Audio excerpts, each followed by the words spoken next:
Segunda parte. O degredado. Capítulo 1. Fazia 7 meses, contados dia a dia, que os passageiros do balão haviam sido lançados na ilha Lincoln. Durante todo esse tempo, a despeito de todas as buscas realizadas, nenhum ser humano surgira à sua frente. Em momento algum, uma fumaça qualquer denunciará a presença do homem na superfície da ilha ou um trabalho manual atestar a sua passagem por ela, nem em época remota, nem em época recente. Não só parecia desabitada, como tudo indicava jamais tê-lo sido. E agora eis que todo aquele arcabouço de deduções se esboroava ante um simples fragmento de metal, encontrado no corpo de um inofensivo roedor. Ora, evidentemente o chumbo saíra de uma arma de fogo, e que outro ser que não humano faz uso desse tipo de arma? Quando Pencroff pousou o chumbinho sobre a mesa, seus companheiros quedaram-se pasmos. Todas as consequências daquele incidente, considerável a despeito de sua aparente insignificância, irromperam atabalhoadamente em seus espíritos. A aparição súbita de uma criatura sobrenatural não os teria deixado mais perplexos. Cyrus Smith não titubeou em ser o primeiro a formular as hipóteses que aquele fato, tão surpreendente quanto inesperado, deveria suscitar. Depois de pegar o projétil, virá-lo, revirá-lo e apertá-lo entre o indicador e o polegar, ele perguntou a Pencroff: "Está em condições de afirmar que o porco do mato atingido por esse projétil tinha apenas 3 meses?" "Se tanto, Sr. Cyrus", respondeu Pencroff. "Ele ainda mamava na mãe enquanto o encontrei no fosso." "Muito bem", prosseguiu o engenheiro, "isso prova que, no máximo 3 meses atrás, um tiro foi disparado na ilha Lincoln. E que uma bala de chumbo", acrescentou Gédéon Spilett, "atingiu, embora não de maneira letal, essa cria." "Não resta sombra de dúvida", concordou Cyrus Smith, "e eis algumas consequências que podemos deduzir deste incidente: ou a ilha era habitada antes de nossa aterrissagem ou homens aqui desembarcaram há no máximo 3 meses. Esses homens chegaram voluntária ou involuntariamente? Por conta de uma aterrissagem ou um naufrágio? É um ponto que só poderá ser elucidado mais tarde. Quanto ao que são, europeus ou malaios, inimigos ou amigos de nossos povos, isso nada nos autoriza a antecipar, se ainda habitam a ilha ou se a deixaram, tampouco sabemos. Essas perguntas, contudo, nos concernem de maneira tão direta que não podemos ficar na incerteza por muito tempo. Não. 100 vezes não. 1000 vezes não. Exclamou Marujo, levantando-se da mesa. Não pode haver outros homens nesta ilha. Que diabos! A ilha não é grande, se fosse habitada, já teríamos topado com alguns de seus habitantes. O contrário, de fato, é que causaria espanto, reforçou Harbert. Muito mais espantoso, suponho, atalhou o repórter, seria esse porco do mato ter nascido com um chumbinho no corpo. A menos, disse seriamente Nab, que Pencroff tenha. Como pode conceber tal coisa, Nab? Revoltou-se o marujo. Por acaso acha que estou com uma bala de chumbo no maxilar há 5 ou 6 meses sem perceber? Mas onde ela teria se escondido? Insistiu o marujo, abrindo a boca de maneira a mostrar os magníficos 32 dentes que a guarneciam. Examine bem, Nab, e, se encontrar um dente oco nesse ancinho, autorizo a arrancar uma dúzia. A hipótese de Nab é inadmissível, com efeito, concordou Cyrus Smith, que, apesar da gravidade de seus pensamentos, não reprimiu um sorriso. O certo é que, no máximo há 3 meses, um tiro de espingarda foi disparado nesta ilha. No entanto, para mim, das duas uma, ou as criaturas quaisquer que romperam nesta ilha encontram-se nela há pouquíssimo tempo ou então apenas passaram por aqui, pois se, na época em que descortinamos a ilha do cume do Monte Franklin, ela estivesse habitada, teríamos visto ou sido vistos. O mais provável, portanto, é que, apenas algumas semanas atrás, uma tempestade tenha lançado náufragos num ponto qualquer do litoral. Seja o que for, temos que saber com certeza. Penso que devemos agir com prudência, disse o repórter. É também a minha opinião, concordou Cyrus Smith, pois infelizmente é bem provável que tenham sido piratas malaios que desembarcaram na ilha. Sr. Cyrus, indagou Marujo, não seria conveniente, antes de tomar qualquer providência, construirmos uma canoa que nos permitisse subir o rio ou mesmo, em caso de necessidade, contornar a ilha? Não podemos ser pegos desprevenidos. Sua ideia é boa, Pencroff, respondeu o engenheiro, mas não podemos esperar. E necessitaríamos de pelo menos um mês para construir uma canoa. Uma canoa de verdade, sim, ponderou Marujo, porém, não se tratando de uma embarcação destinada a resistir ao mar aberto, em 5 dias no máximo lhe asseguro construir uma canoa capaz de navegar pelo Mersey. Em 5 dias, exclamou Nab, fabricar um barco? Sim, Nab, um barco à moda indígena. De madeira? Ele quis saber, com a expressão incrédula.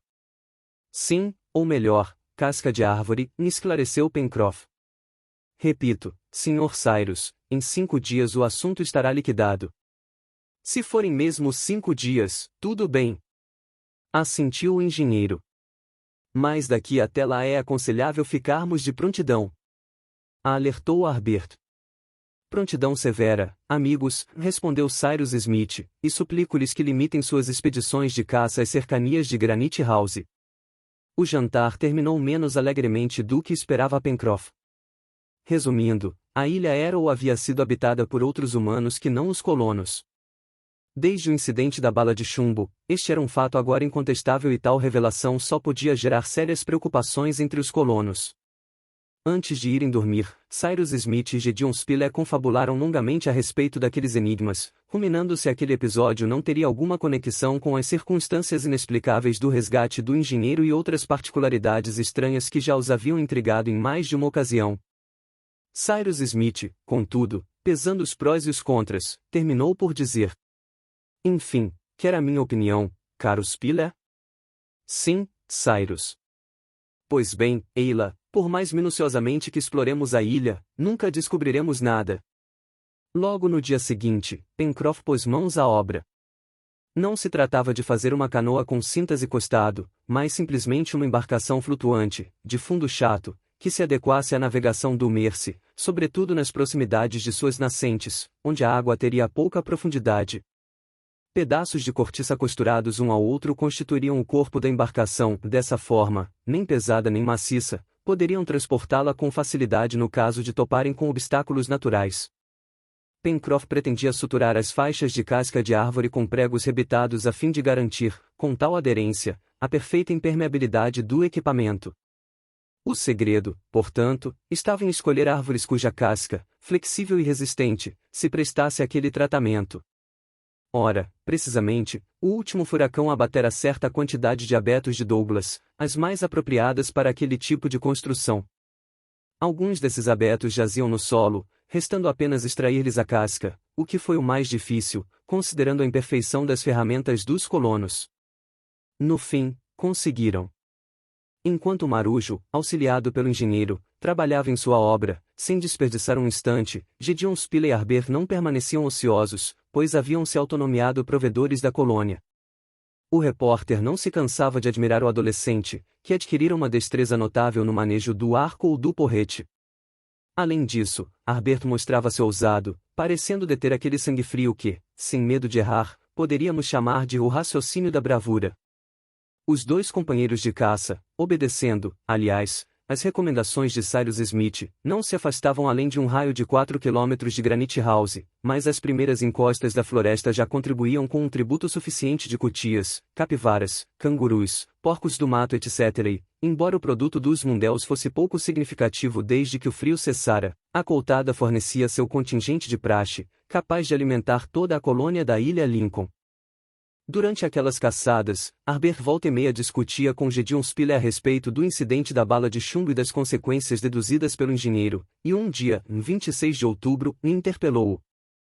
Mas, Sr. Spilett, não julga extraordinário que, se náufragos desembarcaram na ilha, ainda não tenham aparecido nas imediações de Granite House? Julgo extraordinário, se eles porventura ainda estiverem aqui, mas nada extraordinário, se não estiverem mais. Acha então que esses indivíduos já deixaram a ilha? Insistiu Harbert. Isso é mais que provável, meu rapaz, pois, se a estadia deles houvesse se prolongado, e principalmente se ainda estivessem aqui, algum incidente teria terminado por denunciar sua presença. Contudo, se conseguiram partir, observou o rapaz, é porque não eram náufragos. Exatamente, Harbert, ou, pelo menos, eram o que eu chamaria de náufragos provisórios. É muito possível, com efeito, que uma ventania os tenha lançado na ilha, poupado sua embarcação, e, passada a ventania, eles tenham se feito novamente ao mar. Uma coisa nós temos de admitir, disse Harbert, o Sr. Smith pareceu antes temer do que desejar a presença de seres humanos em nossa ilha. Com efeito, explicou o repórter, segundo ele, só malaios para frequentar esses mares, e sendo tais fidalgos uns maus elementos, é recomendável evitá-los. Não acha possível, Sr. Spilett, insistiu Harbert, que um dia venhamos encontrar vestígios desse desembarque e talvez coloquemos as coisas em pratos limpos? Não digo que não, meu rapaz. Um acampamento abandonado, uma fogueira extinta podem nos dar uma pista e é disso que iremos atrás na próxima expedição. No dia em que assim conversavam, os dois caçadores encontravam-se numa zona da floresta nas adjacências do Mersey, notável por árvores de rara beleza. Destacavam-se ali, com alturas que beiravam os 60 metros, algumas daquelas soberbas coníferas às quais os nativos dão o nome de cauris na Nova Zelândia. Tive uma ideia, Sr. Spilett, disse Harbert. Que tal eu trepar num desses cauris, e lá de cima, fazer um reconhecimento panorâmico? A ideia é boa, concordou o repórter, mas conseguirá alcançar o topo desses gigantes? Não custa tentar, respondeu Harbert. Ágil e habilidoso, o adolescente atacou os primeiros galhos, cuja disposição facilitava a escalada do cauri, e, em poucos minutos, chegava ao topo, que emergia daquela imensa planície luxuriante formada pelo dossel da floresta. Daquele ponto elevado, o olhar podia estender-se por toda a zona meridional da ilha, desde o Cabo da Garra, a sudeste, até o promontório do Réptil, a sudoeste. A noroeste, erguia-se o Monte Franklin, tapando uma faixa do horizonte.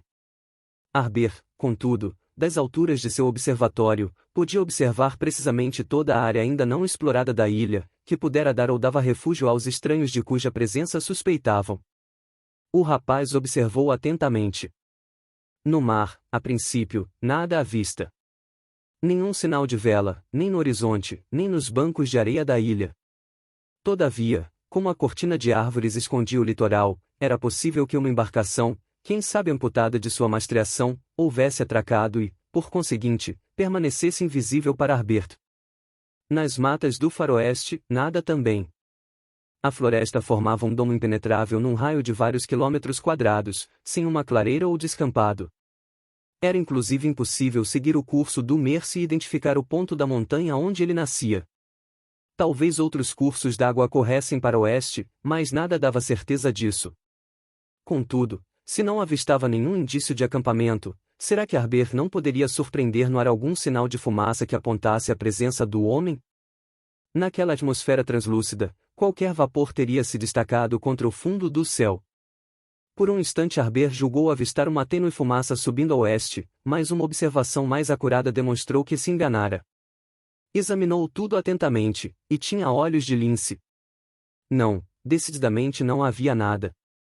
Harbert desceu então do cauri e os dois caçadores retornaram a Granite House. Lá, Cyrus Smith escutou o relato do adolescente, balançando a cabeça, manteve-se calado. Agora estava claro que só poderiam resolver o enigma após uma exploração completa da ilha. 2 dias depois, 28 de outubro, produziu-se outro incidente inexplicável. Passeando pela praia, a 4 quilômetros de Granite House, Harbert e Nab capturaram um magnífico exemplar da ordem dos quelonios, o que os deixou felicíssimos. Era uma tartaruga franca do gênero Midas, cuja carapaça oferecia admiráveis reflexos esverdeados.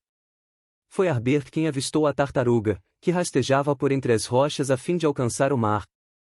Aqui, Nab, aqui! Ele gritou. Nab acorreu. Belo animal, exclamou Nab, mas como capturá-lo? Nada mais fácil, Nab, explicou Harbert. Vamos virar a tartaruga e colocá-la de pernas pro ar, assim ela não fugirá. Pegue o seu porrete e procure me imitar. O réptil, percebendo o perigo, recolhera a cabeça entre a carapaça e o peitilho, bem como as patas. E estacionou, imóvel feito uma pedra. Harbert e Nab introduziram então seus porretes sob o externo do animal e, juntando forças, conseguiram, não sem dificuldade, virá-lo de barriga para cima. A tartaruga, que media 1 metro de comprimento, devia pesar pelo menos 200 quilos. Viva! Exclamou Nab. Eis com que alegrar o amigo Pencroff. O amigo Pencroff de certo não deixaria de se alegrar, uma vez que a carne dessas tartarugas, que se alimentam de zoosteras, é extremamente saborosa. Por enquanto, aquele exemplar não permitia entrever senão sua cabeça minúscula, achatada, porém alargada por grandes fossas temporais, escondidas sob uma abóbada óssea. E agora, o que faremos com o produto da nossa caçada? Perguntou Nab. Não podemos arrastá-lo até Granite House. Visto que ela não consegue se aprumar, vamos deixá-la aqui, respondeu Harbert. Mais tarde voltaremos para buscá-la com a carroça. Combinado. Mesmo assim, por via das dúvidas, Harbert tomou a precaução, que Nab julgara supérflua, de calçar o animal com grandes seixos. Feito isso, os dois caçadores retornaram a Granite House pela praia, que a maré, então na vazante, desnudava amplamente. Harbert, querendo fazer uma surpresa para Pencroff, não lhe contou nada a respeito do soberbo exemplar dos quelônios que ele deixará de barriga para cima na areia. 2 horas depois, Nab e ele estavam de volta, com a carroça, ao local onde haviam deixado o animal. E o soberbo exemplar dos quelônios não estava mais lá. Intrigados, Harbert e Nab procuraram em volta. Era, não obstante, exatamente o local onde haviam deixado a tartaruga. O rapazola encontrou inclusive os seixos que utilizara e, por conseguinte, tinha certeza de não estar enganado. E essa agora? Matutava Nab. Será que o bicho se endireitou e saiu andando? Parece que sim, respondeu Harbert, que, com os olhos nos seixos espalhados pela areia, continuava atônito. No fim das contas, Pencroff é que não ficará nada satisfeito. E talvez o Sr. Cyrus fique um pouco atrapalhado para explicar esse desaparecimento, pensou Harbert. Bom, disse Nab, querendo esconder o insucesso, não toquemos no assunto. Ao contrário, Nab, temos de falar, decidiu Harbert. E ambos, pegando de volta a carroça, que tinham levado à toa, retornaram a Granite House. Ao chegar ao estaleiro, onde o engenheiro e o marujo trabalhavam, Harbert contou o ocorrido. Ah, desastrados! Exclamou o marujo. Deixar escapar no mínimo 50 sopas. Ora, Pencroff, replicou Nab, não é culpa nossa se o animal fugiu, repito que o viramos de barriga para cima. Então, não viraram o suficiente. Reagiu gaiatamente o intratável marujo. E essa agora? Exclamou Harbert. E contou que tomara o cuidado de calçar a tartaruga com os seixos. Então é um milagre. Replicou Pencroff. Eu achava, Sr. Cyrus, disse Harbert, que as tartarugas, uma vez dispostas sobre o dorso, não conseguiam mais colocar-se sobre suas patas, principalmente as de grande porte. E é verdade, meu filho, assentiu Cyrus Smith. Então como pôde acontecer? A que distância do mar vocês deixaram a tartaruga? Perguntou o engenheiro, que, interrompendo o que fazia, refletia no incidente. A uns 4,5 metros, no máximo, respondeu Harbert. E maré estava baixa nesse momento? Sim, Sr. Cyrus. Muito bem, raciocinou o engenheiro, o que a tartaruga não podia fazer na areia, é possível que tenha feito na água. Ela deve ter se aprumado quando a pré-mar engolfou e alcançado tranquilamente o mar aberto. Ah, como somos desastrados! Exclamou Nab. Foi precisamente isso que tive a honra de lhes comunicar. Indicou Pencroff. A explicação de Cyrus Smith era sem dúvida satisfatória. Mas estaria ele convencido de sua pertinência? Não ousaríamos afirmar.